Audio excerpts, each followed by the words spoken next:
논술을 쓰는 역량은 정책 논술을 쓰는 역량은 일단 교육청에 온 사업을 비판적으로 바라봐야 됩니다. 아, 좋아. 이대로 하면 좋겠어. 그럼 나의 주장을 펼칠 수가 없습니다. 그래서 그걸 좋은 점과 나쁜 점, 개선할 점을 찾아서 비판적으로 봐야 됩니다. 또는 반성적으로. 비판이라고 말하니까 꼭 어떤 반대로 하는 사람 같으니까 그걸 반성적 사고 또는 성찰적 사고라고 합니다. 좋은 말로 성찰적 사고, 반성적 사고라 하고 비판적 사고로 보는데, 이 비판에서 끝나면 반대를 위한 반대니까 대안 제시를 해야 됩니다. 미래를 성찰하고 어떻게 하면 좋을 것인가라고 해야 됩니다. 그래서 이게 문제점과 해결 방안 이렇게 나가죠. 그래서 문제점을 발견하고 그걸 어떻게 해결할 것인가, 이게 논술의 가장 역량이다. 그래서 맨 먼저 우리 교육청에서 하고 있는 것이 뭘 바꾸면 좋을까, 반성적, 비판적, 성찰적 사고를 해서 그 사고에 대한 게 아니라 대안을 제시해야 되죠. 그래서 여러분이 대안이 아예 없는 것은 문제점을 안 쓴 게 낫습니다.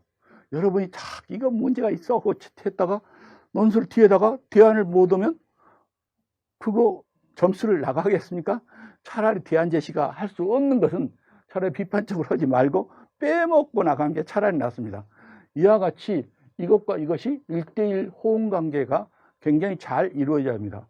물론 기획에서도 그랬죠. 1:1 호응 관계가 이루어져야 됐죠. 그래서 이 대안이 과연 우리 교육에 많은 도움이 되는지, 대안의 타당성, 그 다음에 그 대안이 객관적인지, 누가 봐도 옳다고 생각하는지, 그 다음에 그게 합리적인지, 자기의 주장, 왜곡된 주장이 아닌지, 그 다음에 교육 현장에 쓸 수 있는 건지, 사용 가능한지, 주로 채점 기준표는 이 4가지를 가지고 채점을 합니다. 그래서 여러분이 비판한 것이 남에게 이해가 되고 그것이 대안이 합리적이고, 이런 합리적이면 좋은 점수를 맞는 게 결국 채점 기준이 되겠습니다. 일반적으로 교육학 논술이 있고 교직 논술이 있고 교육정책 논술이 있는데, 교육학 논술은 보통 임용시험에서, 중등 임용시험에서 교육학 논술이죠. 그러니까 교육학 논술은 교육의 본질을 아는 이론을 연구하는 학문입니다. 그런데 이게 장학사 시험은 굉장히 실무적이고 실질적인 해결을 보니까 이쪽에 보는 교육형이 아주 소수로 있지만 이 교육학 논술은 별로 안 봅니다. 이제까지 교직에 보는, 학생을 가르치는 직무에 관한 논술을 중심으로 시험을 보다가 서울에서도 어차피 장학사는 정책을 논한다, 그래서 정책 논술이라고 합니다. 그래서 교육의 기본 방침 이쪽으로 가다가 현재 이쪽으로 오는 추세에 있습니다.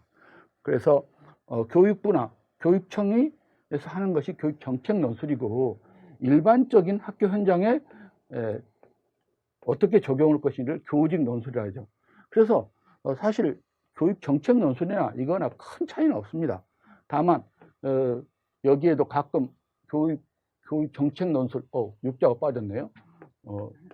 교육 정책 논술이라고도 하지만 어쩔 때는 교직 논술이라고 나온 이유가 재작년까지는 서울도 교직 논술을 해다가 교육 정책 논술로 바꿔졌습니다. 그래서 여러분이 교육 정책 논술이면 교육 정책 논술에 맞게 교육 정책을 현황 파악해서 그 현황에서 문제점을 제시하고 앞으로 지향할 시사점을 쓰는 것이 논술에서나 기획에서나 마찬가지 방향이 됩니다. 자, 그러면 교육 정책 논술은 무엇인가? 교육 정책 논술은 논술이 아닙니다. 논술과 교육 정책의 논술은 다릅니다. 자, 논술이란 자신의 주장이나 생각이나 주장을 사리의 옳고 그름에 따라 체계를 갖추어 근거를 들어 증명한 글이 논술이 되죠. 그래서 여러분은 찬반, 옳고 그름, 찬반을 논하고 누구 의견이 합리한가 이런 것을 만들어낸 게 아닙니다. 논술이 아니고 교육이 들어가면 찬성 반대가 아니라 합리적인 해결 방안. 그러니까 내 주장이 합리적이어야 됩니다. 그래서 다른 논술은 토론을 할 때도 옳다, 그러다, 여야 이렇게 나누잖아요. 근데 우리는 여야가 따로 있는 게 아니니까 합리적인, 그리고 그것이 교육에 관한 직무에 대해서 논해야 됩니다. 이게 교직 논술 또는 교육 정책 논술은 교육에 관한 합리적인 해결 방안을 제시하는 것이 바로 이거다. 여기도 오타가 났네요. 지금 보니까.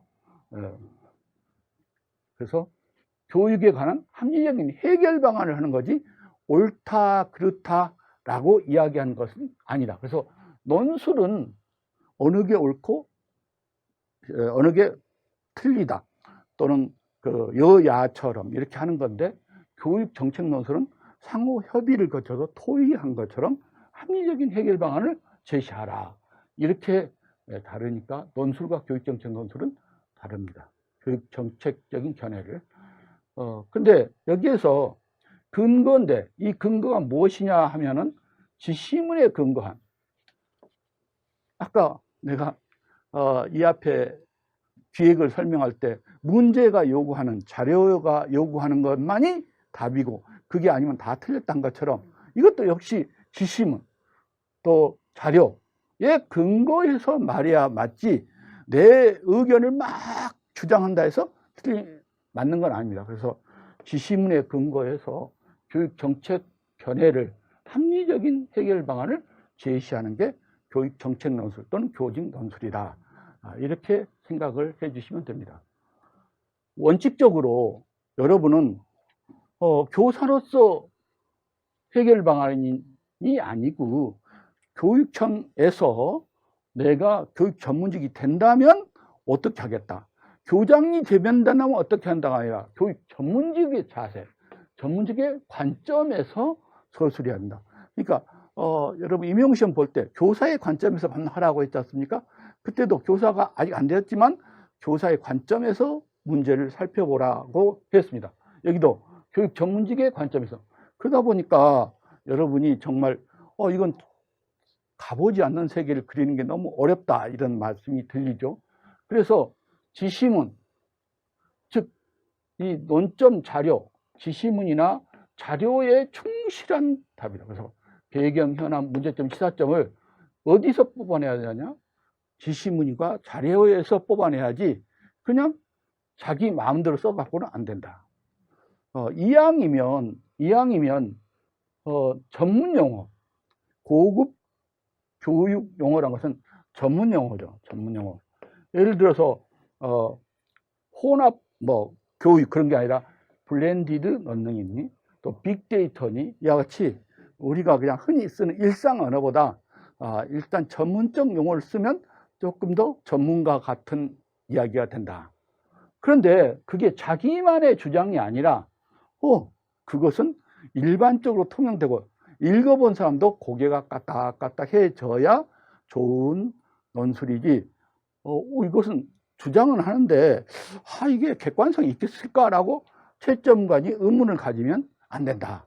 이런 것이 큰 원칙입니다. 이런 원칙 보면 볼수록 다 문제가 될 것 같아요. 이거 외워야 되나, 이것도 중요하고 저것도 중요하고 막 중요하죠. 그래서 모든 게 문제로 보이고 아무리 봐도 핵심어가 뭐가 뭔지 떠오르질 않아요.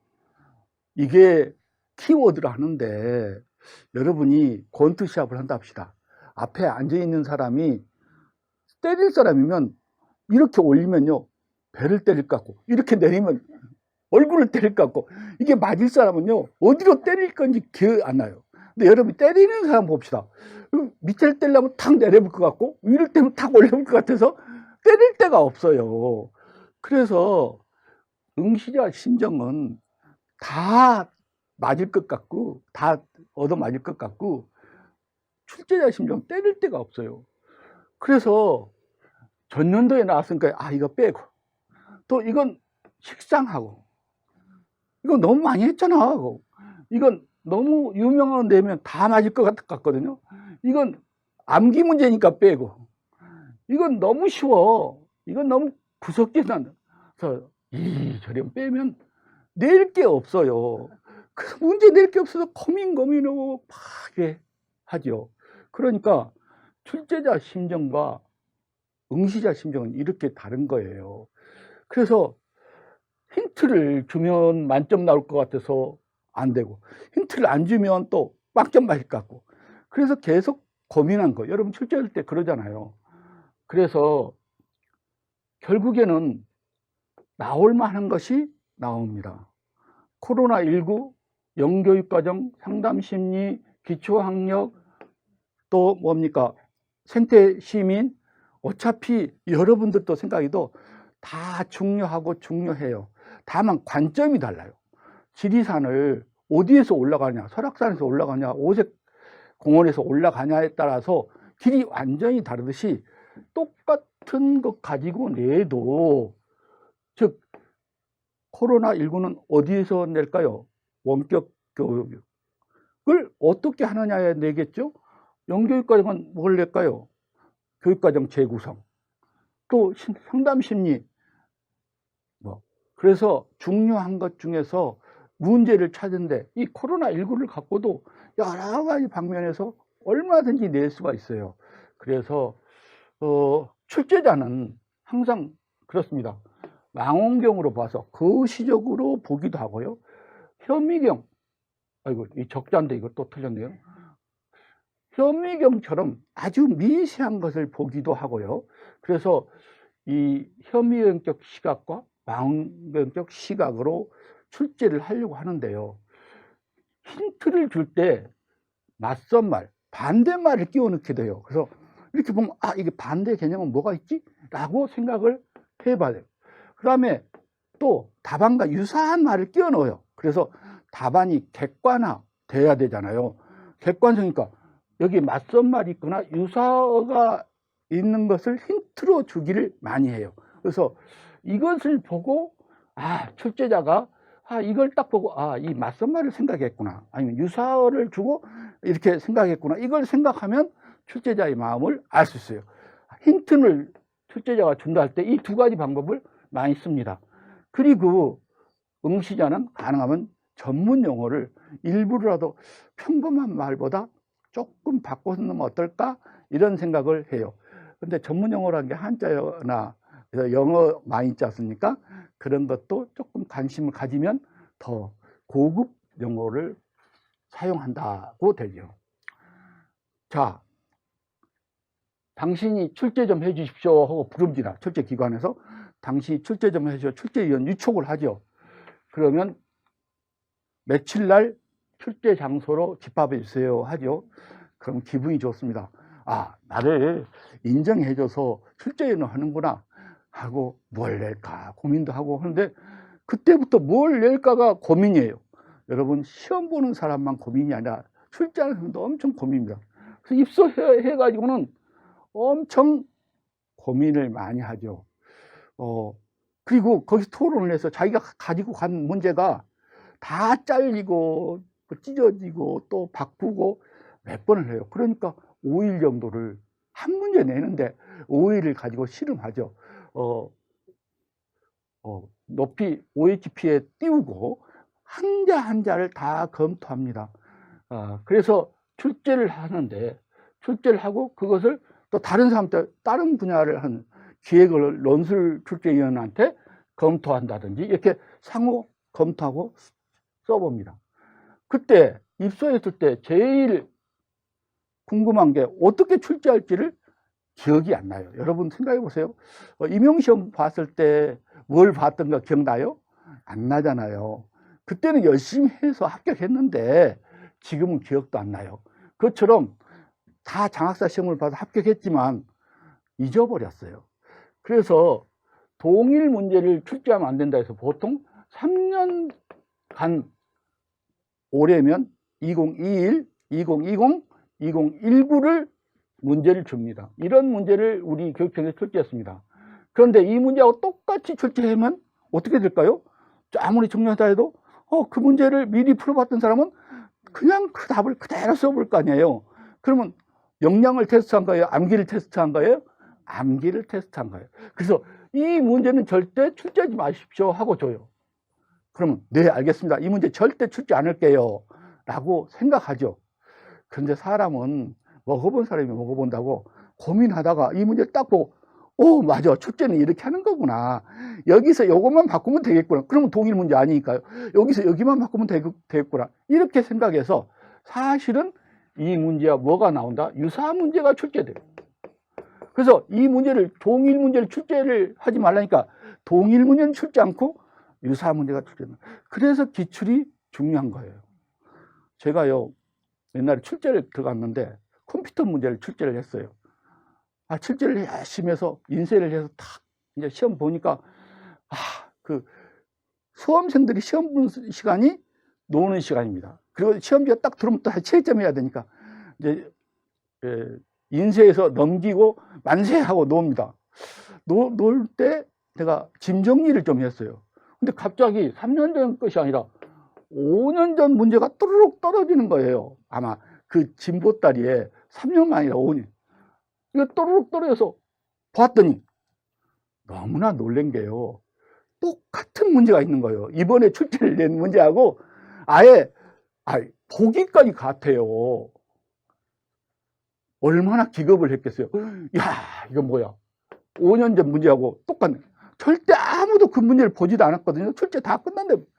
그것처럼 이것은 사람 출제자 심정이 중요하고 꼭 내야 될 문제가 한정되어 있어요. 그래서 안 보고 냈어도 똑같은 문제를 출제를 할 정도예요. 그래서 유사한 문제가 나온다. 그래서 초등에 나왔던 게 중등에 나오고, 유치원 나왔던 게 초등에 나오고, 또 부산교육청에 나왔던 게 서울교육청에 나오고 돌아가는 거예요. 제가 전 시간에 말했죠. 요새는 더욱이 서울 장학사를 불러서 광주 문제를 내고요, 경기 장학사를 불러서 서울 문제를 내요. 그래야 공정하다고. 누가고 이렇게 이게 없어. 아까 깊이나 해피나 재척 이야기 했잖아요.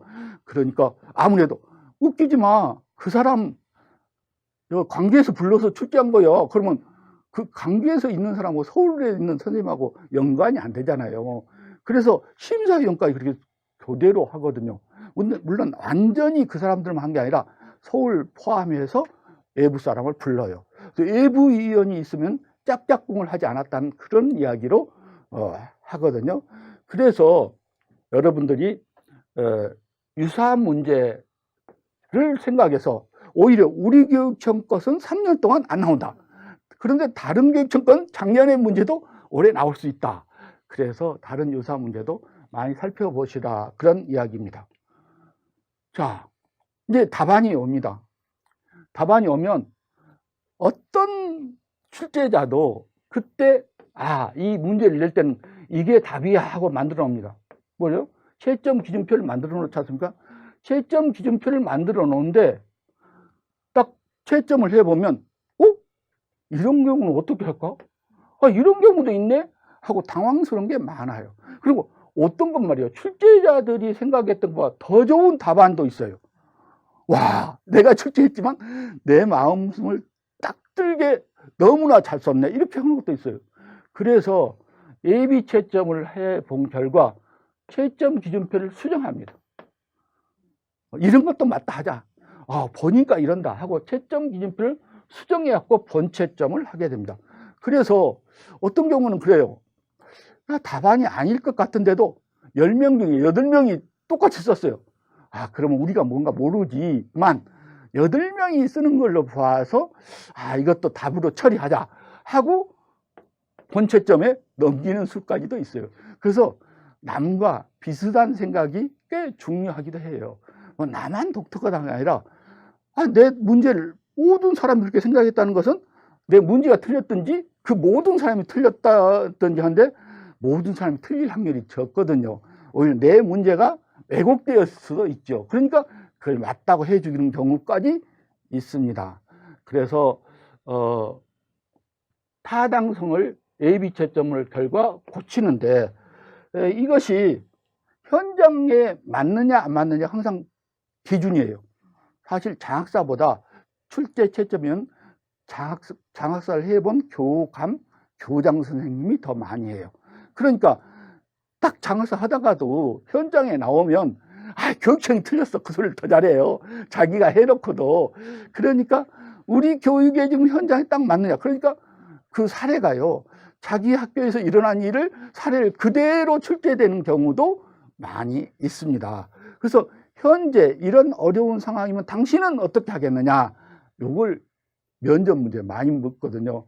그래서 우문현답이라고 말하죠. 우리의 문제는 현장에 답이 있다. 우리의 문제는 현장에 답이 있다. 현장과 맞추어 보면 답이 있다. 이런 이야기도 많이 합니다. 자, 논술 이야기는 않고 왜 이렇게 빙빙 돌아갑니까? 할까 봐서 이제 논술 이야기 해봅시다. 교육 정책 논술은 이건 뭐 나의 분류니까 이게 꼭 뭐 학문적으로 할 필요는 없어요. 보통 자료 제시형과 주제 제시형과 조건 제시형으로 나눌 수가 있습니다. 자료 제시형은 이 문제처럼 이렇게 지시문, 이걸 지시문이라고 이걸 자료라 하죠. 자료. 그러니까 지시문을 주고 어떻게 지시하라고 주고 자료를 주고 여기에서 문제를 만들어라 하는 일반적인 형태가 제일 많은 게 자료 제시형이 제일 많습니다. 자료 제시형에서는 왜 그러느냐. 결국에는 우리의 문제는 현장에 답이 있다는 것처럼 여러분이 장학사가 돼서 현장의 의견이 척척 처리되는 게 좋으니까 한 번도 똑같은 사건이 일어나지 않아요. 조금씩 다 다르죠. 근데 완전히 새로운 건 없어요. 그래서 자료를 주고 이 상황에 맞는 역량을 테스트를 하려고 하니까 자료에 근거한 것이 답이 되잖아요. 이래서 이런 유형의 문제가 제일 많습니다. 두 번째는 조금 쉬워요. 주제를 주고 이렇게 주제를 주고요. 이것에 맞는 것을 논하시오고 딱 자료가 없는 것이 있어요. 지시문만 있죠. 주제를 주고. 또 이것은 사실은 채점에 객관화가 어려워요. 왜냐하면 굉장히 자료가 있으면 자료에 딱딱딱 맞춘가를 보는데 그게 없으면 이게 채점하기가 뭐 전체적으로 우리가 얼굴이 예쁘다라는 표현은 총괄적 평가입니다. 근데 코가 잘생겼다, 눈이 잘생겼다, 입이 분석적 평가입니다. 근데 이렇게 되면 총괄적으로 두리뭉실 볼 수 있지 체크 포인트가 적거든요. 그러다 보니까 채점의 객관화가 좀 어렵고 그래서 보완할 수 있는 게 지시문 속에 조건을 숨겨 놓습니다. 그냥 쭉 보고 탁 쓰는 게 아니라 이 하나하나 이 짧은 2줄짜리지만 이 속에서 조건을 다 찾아내야 된다. 그래서 뭐가 더 어려울까요? 이게 더 어렵습니다. 그래서 나는 주로 이거를 열심히 가르치고 문제가 이렇게 나왔어요. 보통 30%가 이 정도 나오고 이게 50% 나오거든요. 그래서 이걸 가르쳐 놓고 이렇게 나오면 너무 쉽잖아 했더니 이것만 연습해서 그런다고 이걸 더 어렵게 못해요. 그런데 이렇게 나오면 더 쉽습니다. 그래서 여러분 좀 열린 답이 되거든요. 그래서 자료 속의 문제를 잘 찾아서 답을 내고 그 다음에 조건 제시형. 아주 조건을 까다롭게 해서 채점이 아주 쉽죠. 이것도 객관, 오타가 많네요. 객관화가 용이합니다. 왜 그럴까요? 여기에 본 것처럼 아래 그림에 제시된 것처럼 이 글자를 넣어서 정의하고 문제를 해결하라고 키워드를 정해줬어요. 잔뜩. 그러니까 뭐 보나마나 키워드가 적합하게 착착 들어갔으면 좋은 답이고 이게 안 들어가 있으면 좋지 못한 답이 되거든요. 그래서 객관화가 용이하고 수험자가 이 상황에 맞춰서 행동을 하는지 못하는지 즉 전이력이 있는지 없는지 애운답이 아니라 순전히 이거에 의거해서 해야 되니까 좋죠. 그리고 이때는 아주 조지가 돼서 이거 채점 기준입니다. 채점 기준을 이렇게 우리 두뇌를 넣어가지고 표현해서 아주 좋습니다. 이 문제들 다 더 자세히 보여줄 수 있습니다. 자, 그러면 맨 먼저 자료 제시형을 봅시다. 자료 제시형. 자, 여기에 자료 제시 지시문이 있고요. 자료가 3개가 있습니다. 그러면 먼저 지시문에서 이야기할 것과 자료의 키워드를 찾아내는 게 실력이라 했잖아요. 밑줄 짝, 은혜력 이야기했죠. 그걸 찾아내야 됩니다. 그래서 만약에 자료 1, 2, 3에서 찾아낸다면 결국 자료 1은 맞춤형 교육과정을 운영해야 된다. 앞으로 미래를 위해서 학생 맞춤형이 이용된다. 그 다음에